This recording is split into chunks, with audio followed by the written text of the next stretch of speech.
Israeli,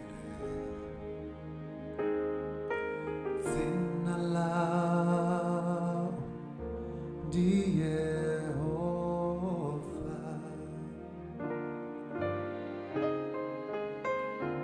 Umutima wa Israeli,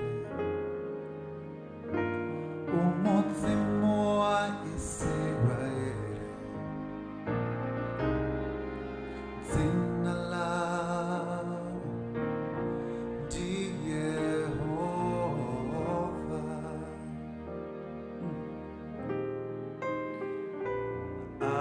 Aubadiliwe ngachitu,